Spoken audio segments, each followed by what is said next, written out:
आर्थिक प्रभाव के अंतर्गत फर्स्ट ऑफ ऑल हम लोग लेते हैं एक पुस्तक का नाम, यहाँ चर्चा का विषय है grand old man of India. किसे कहते हैं? दादा भाई नौरोजी। तो दादा भाई नौरोजी की पुस्तक का नाम, जो पीछे मैंने आपके साथ डिस्कस किया था, ये पुस्तक बार बार कंपटीशंस में पूछी जा रही है। दादा भाई नौरोजी की पुस्तक है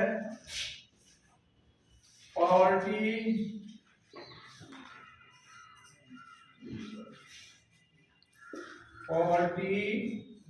एंड अनब्रिटिश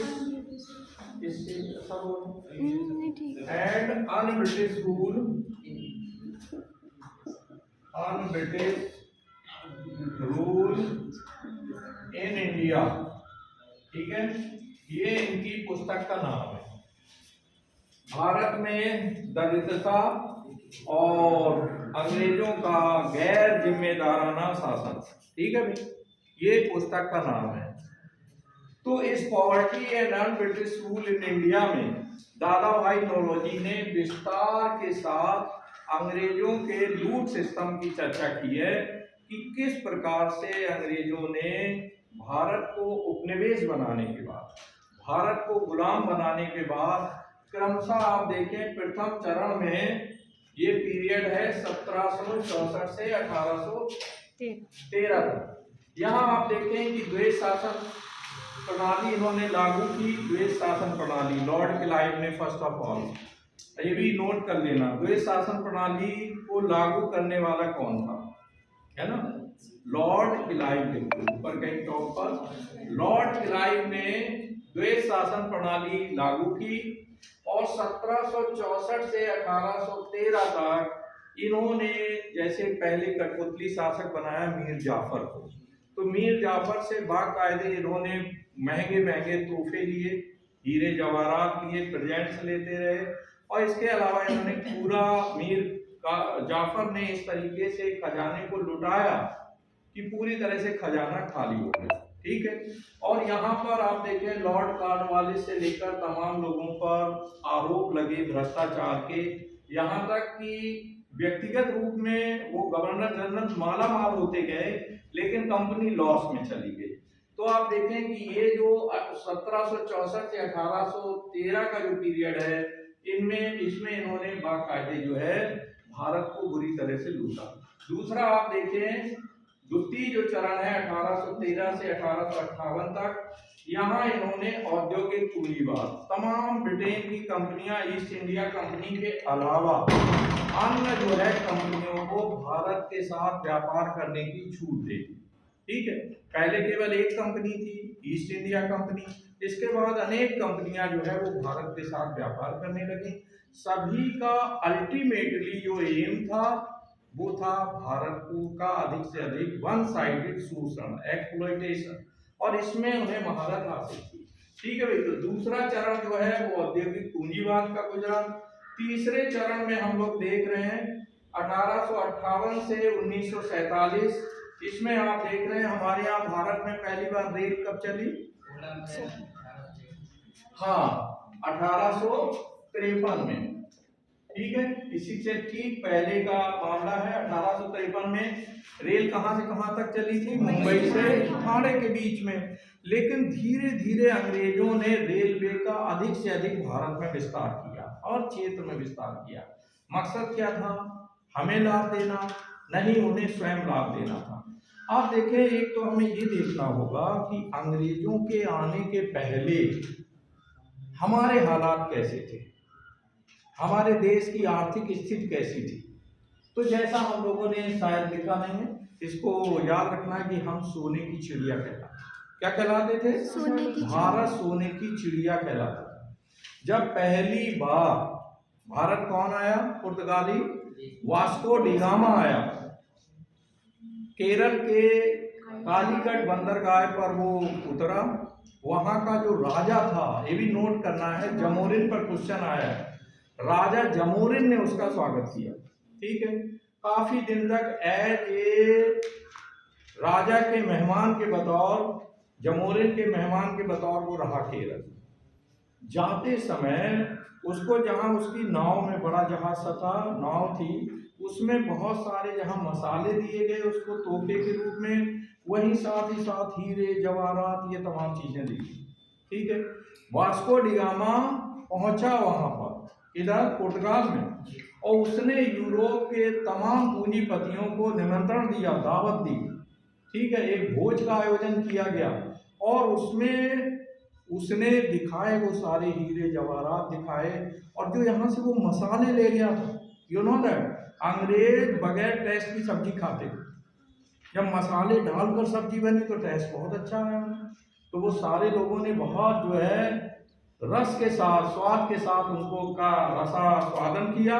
और बाद में आप देखें कि उसने एक लेक्चर दिया सारे मेहमानों के बीच में कि भारत एक ऐसा गड्ढा है, एक ऐसा गड्ढा है बहुत बड़ा, जिसमें अनाप शनाप हीरे जवाहरात सोना, ये भरा सोने की चिड़िया है, वहीं से हम फेमस हुए। तो पता ये लगा विदेशी अंग्रेजों के पहले भी आए थे, तुर्क आए, मुगल आए, लेकिन आफ्टर ऑल इन सब के आने के बावजूद जो भारत है वो समृद्ध था। हमारा टोटल जो विश्व व्यापार है, वर्ल्ड ट्रेड में शेयरिंग क्या थी? 20% से ज्यादा थी, 20% से ज्यादा वर्ल्ड ट्रेड में हमारा कंट्रीब्यूशन था। लेकिन अंग्रेजों ने जब यहाँ पर ये लोग आए, पुर्तगाली आए, फ्रांसीसी आए, डच आए, यहाँ हमें ये समझना है कि ये बाकी लोग अंग्रेजों के सामने टिक नहीं पाए। क्योंकि ऐसी वजह क्या थी, क्यों नहीं टिक पाए? क्योंकि जो अंग्रेजों की जो नौकायन व्यवस्था थी, जो नेवी थी, वो बहुत स्ट्रांग थी, जिसकी वजह से फ्रांसीसी और डच ये लोग उनके सामने नहीं टिक पाए। तो आप देखें कि क्रमशः अंग्रेजों ने क्या किया, इन्होंने कैसे लूटा, इस चीज को समझना। भारत की जो अर्थव्यवस्था पहले भी कृषि पर आधारित थी और आज भी कृषि पर आधारित है ना। अब हम उद्योग को बढ़ा रहे हैं धीरे धीरे, लेकिन मूलतः कृषि पर आधारित थी। तो इन्होंने एक तो कृषि पर मार की, इन्होंने क्या किया, आप देखते हैं कि व्यापार की अंदर दो चीजें आ जाती हैं। क्या क्या आता है? आयात और निर्यात। तो इन्होंने क्या किया, भारत जो है वस्त्रों को लेकर, कृषि वस्तुओं को लेकर नंबर 1 पर था वर्ल्ड में, है ना। भारत की जो ढाका की मलमल, ढाका अब चला गया है बांग्लादेश में, एट प्रेजेंट टाइम जो है ढाका हमारे हिस्से में ही था। तो आप देखें ढाका की मलमल से लेकर तमाम वस्त्रों का हम पूरे वर्ल्ड लेवल पर निर्यात करते थे। अंग्रेजों ने क्या किया कि हमारे निर्यात को स्टॉप किया। किसे? निर्यात। और निर्यात में केवल इन्होंने कच्चे माल का निर्यात कराया। किसका? रॉ मटेरियल, जैसे रेशम वगैरह है, ये सब यहाँ से जाएगा, सूत जाएगा, लेकिन वस्त्र नहीं जाएंगे विदेश। उन पर हाई टैक्सेशन लगा दिया, बहुत ज्यादा टैक्स लगाया, जिसकी वजह से निर्यात हतोत्साहित हुआ। और आयात जो है, बनी हुई वस्तुओं का आयात इन्होंने अधिक से अधिक किया अंग्रेजों ने। जो हमने पुस्तक का नाम बताया, दादावाइनोलॉजी, poverty and unBritish rule in India में इन्होंने सारा पर्दाफाश किया कि अंग्रेजों ने किस तरीके से वन साइडेड भारत को लूटा और लूटने के साथ इसको गरीबी के दलदल में फंसा। ठीक है, तो यहाँ एक प्रश्न ये भी आता है कि अन्य जो विदेशी आए थे, एक तो वो यहीं पर बस गए, फर्स्ट थिंग ये है कि वो यहीं पर बस गए, यही उन्होंने ताजमहल बनाया, कुतुब मीनार बनाई, लाल किला बनाया, ठीक है, और सारी पूंजी उन्होंने देश में ही रखी। अंग्रेज लास्ट तक अपने को इस देश का नहीं मान सके। क्यों? वजह क्या थी? क्योंकि मौसम उनके फेवर में नहीं था। यहाँ की जो हॉट क्लाइमेट है वो उनके फेवर में नहीं थी। यहाँ हम देखेंगे कि हमारी जो बिल्डिंग्स की संरचना है, आपने इटावा स्टेशन को देखा, सभी आप देखें स्टेशन की छतें बहुत ऊंची हैं, उन्हें गर्मी बहुत लगती थी, तो इसलिए वो हवादार और ऊंचे मकान बनवाते थे, है ना। जो भी बिल्डिंग्स हैं पुरानी आप देखें, तो इसकी वजह थी गर्मी। दूसरा, वो हमेशा कैप लगाते थे, सर जैसा नहीं, उनका कैप राउंडेड होता था, जिससे कहीं से इधर उधर से धूप ना लगे। इवन भारतीयों को जब वो सजा देते थे, तो जो छोटी मोटी सजाओं में वो धूप में खड़ा कर देते थे, तो भारतीय मुस्कुराते रहते थे, स्माइल करते थे, क्योंकि उनके लिए धूप नो प्रॉब्लम एट ऑल, है ना। लेकिन उन्हें लगता था कि मैं इसको पनिश कर रहा हूँ, ये धूप में खड़ा किए हुए है ना। तो भारतीय तो हॉट क्लाइमेट में रहते ही हैं, यू नो दैट। तो इस तरह से आप देखें कि अंग्रेजों की जो सिस्टम था, उन्होंने हमारे आयात को बढ़ावा दिया। ब्रिटेन से तैयार माल, औद्योगिक क्रांति सबसे पहले कहाँ हुई? इंग्लैंड। हाँ, ये क्वेश्चन बार बार आता है, इंग्लैंड में क्यों हुई औद्योगिक क्रांति? इंग्लैंड में पहले, एक क्वेश्चन राइट होगा, क्यों हुई? इसका रीजन ये था कि दुनिया के अधिकांश भागों पर ब्रिटेन का कब्जा था। ब्रिटेन वहां से कच्चा माल लाता था अपने देश में, और इसके साथ साथ आप देखें हथकरघा मशीन, इन तमाम जो मशीनों का आविष्कार है, आधुनिक मशीनों का, उसका आविष्कार में भी ब्रिटेन में हुआ। तो ब्रिटेन ज़्यादा से ज़्यादा उसकी फैक्ट्री जो है वो कपड़ों का, माल का उत्पादन करने लगी।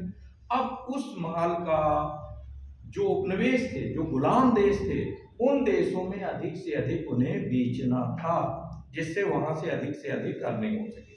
अब यहाँ दो चीजें देखो, एक तो वो हमारे व्यापार को ठप कर रहे थे, एक चीज।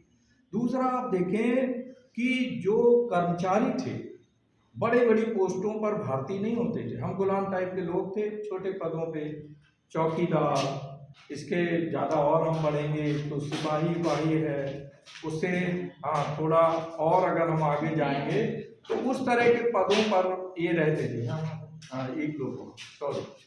तो आप देखें कि ये, और दूसरा ये है कि इवन जो अंग्रेज अधिकारी होता था उसको भारतीयों से 10 गुना ज़्यादा सैलरी दी जाती, ठीक है। ये बहाना बनाया जाता था कि वो विदेश से आकर यहाँ सेवा दे रहे हैं, इसलिए हम उन्हें अधिक सैलरी देंगे। भारतीयों की सैलरी बहुत कम थी, यानी पूरी पर कैपिटा जो इनकम थी लॉर्ड कॉर्नवालिस के समय में 20 रुपए थी, बाहर से 20 रुपए कमाते थे, है ना। और उन्हें जो है 50, 100, 150, 200 रुपए अंग्रेजों को सैलरी मंथली दी जाती। तो इस तरह एक तो अधिक वेतन देकर के उन्होंने हमें लूटा। दूसरा आप देखें, चाहे प्रथम विश्व युद्ध रहा हो, चाहे द्वितीय विश्व युद्ध रहा हो, हम भारतीयों को, भारतीय फौजों को उन्होंने अग्रिम मोर्चों पे लड़वाया विदेश में, और वो सारा जो खर्चा आता था लड़ाई का कहाँ डालते थे? हमारे खजाने पे डालते थे, अपने ऊपर नहीं लेते थे। ब्रिटेन भाई लड़वा रहा है तो ब्रिटेन को जाहिर है कि उसे खर्च करना चाहिए, लेकिन वो हमारे खजाने से। इस तरह आप देखें, जो सोने की चिड़िया थी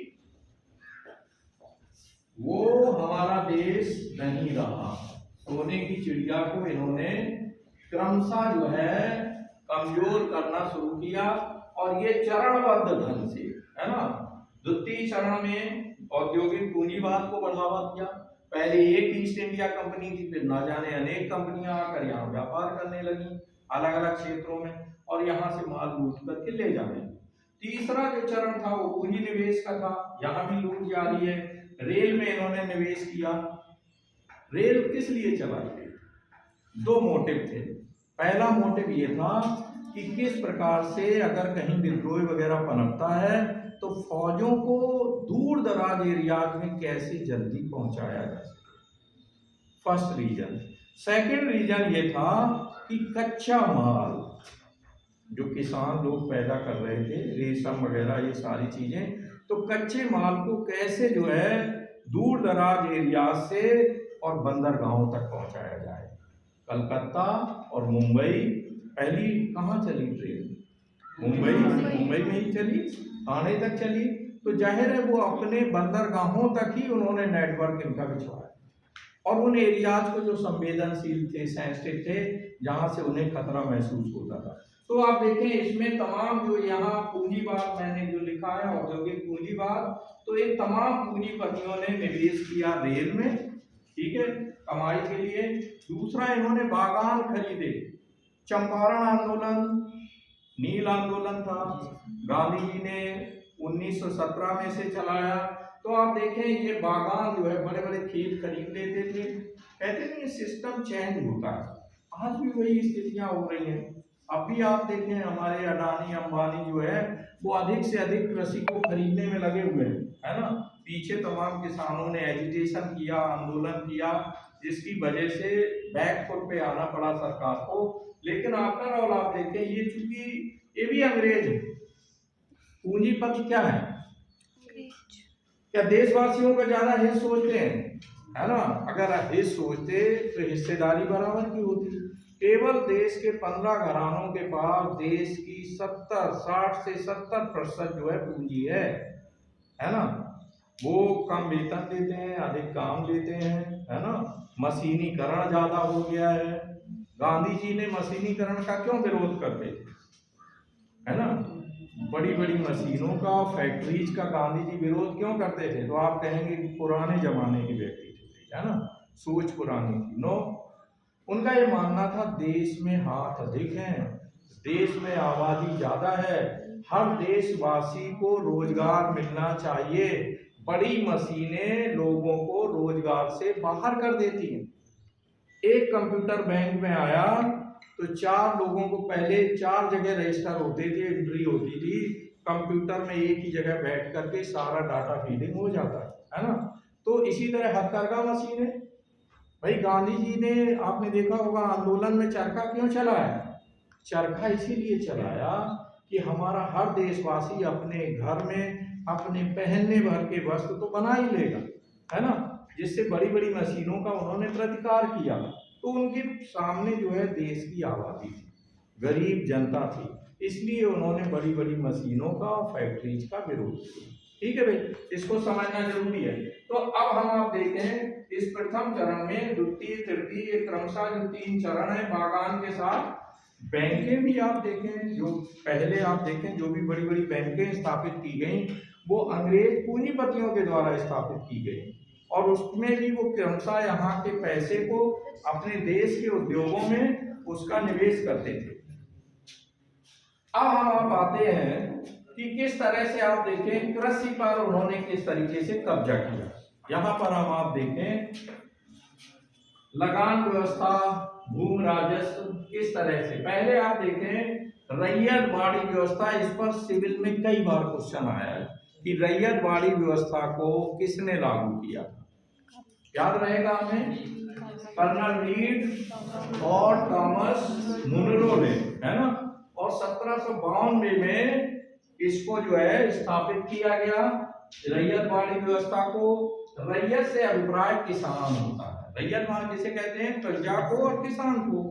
तो रैयत बाड़ी व्यवस्था के अंतर्गत बाकायदे जो है किसानों को भूमि का मालिक बनाया गया और इनसे जो है अधिक से अधिक टैक्सेशन लिया गया, है ना? 10 से 20% तक कृषि टैक्स लिया जाता था, है ना? और इस तरह अंग्रेज जो है बराबर जो है माला माल हो रहे थे। और आप देखें इस व्यवस्था को उन्होंने पूरे देश की जो कृषि भूमि है उसके 51% पर ये व्यवस्था चल रही थी, रैयत बाड़ी व्यवस्था, है ना?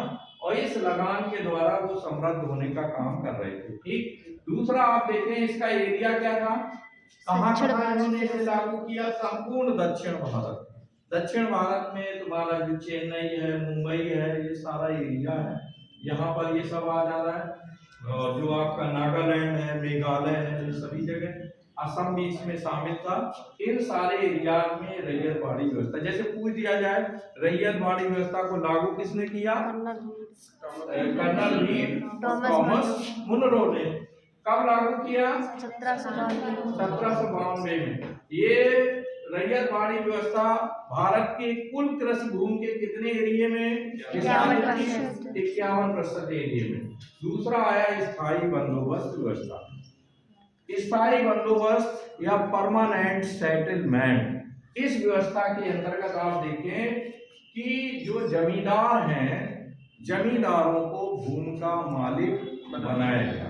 ठीक है, किसानों से वन यानी 10-11% जो है लिया गया।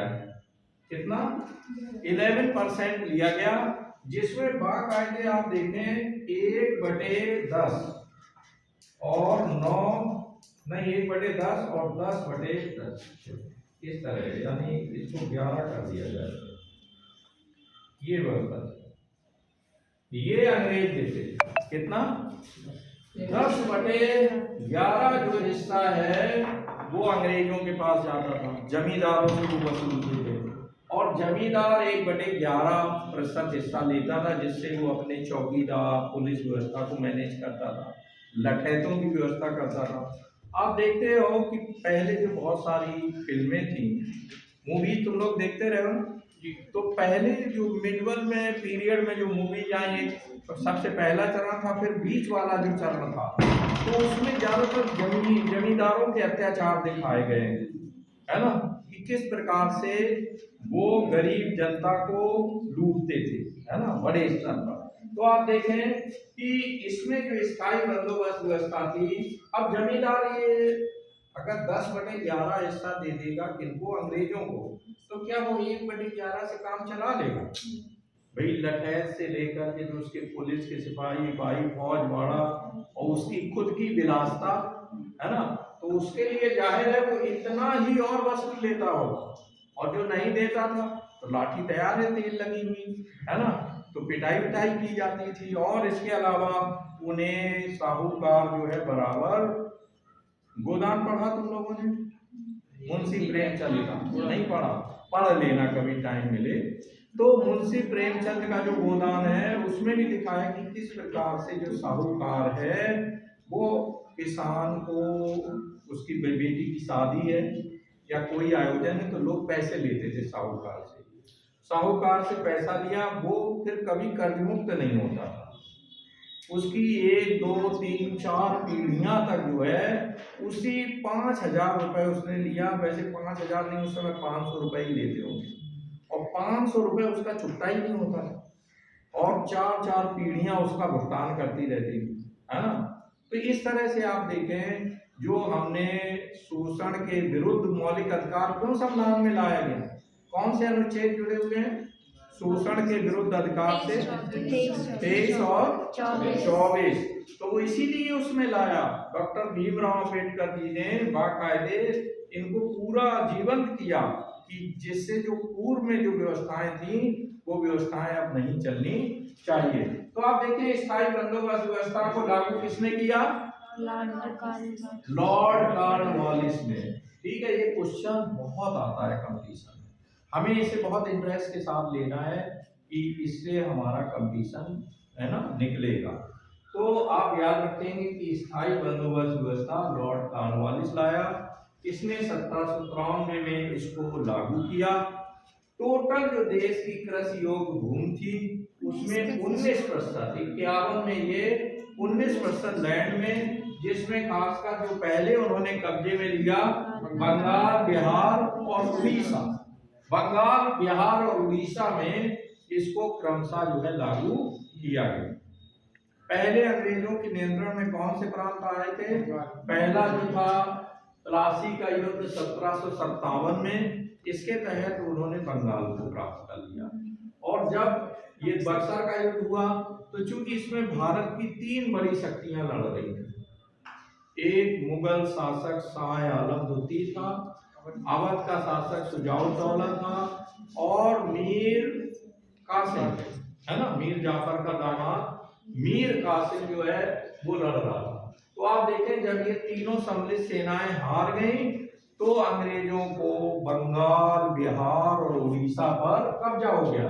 तो बंगाल, बिहार और उड़ीसा पर ये लॉर्ड कॉर्नवालिस ने स्थायी बंदोबस्त लागू किया। ठीक, ये तो समझ में आ गया कि अंग्रेज बड़ा हिस्सा लेते थे, है ना। अच्छा बताओ, क्या अंग्रेज हमारी भूमि के मालिक थे? वो तो विदेशी थे, लेकिन चूंकि अब आपको गुलाम बना लिया तो आप नहीं दोगे, तो अब जमींदारों का डंडा तैयार करा दिया था कि तुम इनसे वसूलो, हमें देना। ठीक है, तो जमींदार कहता तो था, कहा था भाई तुम 1/10, 1/11 दोगे, लेकिन जमींदार इतना ही वसूलता। ठीक है, मारपीट करके गुंडागर्दी करता था जमींदार, है ना। फिर आप देखें महारवाड़ी व्यवस्था, इसको हॉल्ट मैकेंजी, ये भी याद रखना है किसने, ये महारवाड़ी व्यवस्था का अर्थ क्या है? स्थायी बंदोबस्त, परमानेंट सेटलमेंट, जिसके तहत 10 वर्षों का एक एग्रीमेंट हो जाता था कि 10 वर्षों तक आपको जमींदारों को जमीन दी जा रही है, सारी जमीन जमींदारों की है। आपने देखा होगा आज भी कुछ लोगों के पास बड़ी बड़ी जमीनें हैं, 500 बीघे, 1000 बीघे, कुत्तों के नाम, नौकरों के नाम। क्योंकि अब नियम आ गया, कानून आ गया देश की आज़ादी के बाद कि ज़्यादा ज़मीन आपके पास नहीं रहनी चाहिए, तो उनकी मखलूक के नाम लिख दो, लल्लू प्रसाद के नाम लिख दो, जो उनके यहाँ चरवाहे वगैरह रहते हैं उन सब के नाम जमीन पर। बची कुची जो है डॉगीज के नाम लिखा दी कि उसको डॉगी को खिलाएंगे कैसे, तो कुछ जमीन का टुकड़ा उसके हिस्से में। इस तरह पता लगा 1000 बीघे जमीन। फिर जमींदारों ने देखा कि भाई सरकार ज़्यादा नियंत्रण कर रही है, तो उठा करके फिर इन्होंने बेचना शुरू कर दिया। लेकिन अभी भी आप देखें बड़े बड़े काश्तकार हैं और बड़ी संख्या में देश की आबादी आज भी भूमिहीन है कि नहीं? इस रूम में बैठे हुए कितने लोगों के पास जमीन नहीं है? सभी जमींदार हैं यानी जिनके पास जमीन नहीं है, भूमिहीन है ना? हाँ, केवल मकान है अपना, वही जमीन है। ठीक है भाई। तो आप देखें तो ये महाल, महाल माने क्या होता है? महाल माने होता है गांव। ठीक है। तो महालवाड़ी व्यवस्था के अंतर्गत गांव को ही पूरा पूरा ये व्यवस्था के तहत गांव को ही मालिक बना दिया गया। हॉट मैकेंजी कर्नल वर्ड ने इसको लागू किया। ये याद रखना है हमें, कभी ये सिविल में मैचिंग आते हैं, है ना? कभी ये एरिया से मैचिंग करा देंगे, कभी इसके लागू करने वाले से मैचिंग करा देंगे, कभी कब लागू हुई और कभी कितना एरिया था इसके अंतर्गत, इससे मैचिंग करा देंगे। तो कुल मिलाकर हमें ओवरऑल इसे समझना है। इसका क्षेत्र क्या था? यूपी, पंजाब, कर्नाटक, है ना? इन 3 एरियाज में ये खास करके सेंट्रलाइज थी। और इस तरीके से आप देखें लगान और भूमि राजस्व व्यवस्था के द्वारा अंग्रेजों ने क्रमशः भारतीयों का जबरदस्त शोषण किया। ठीक है।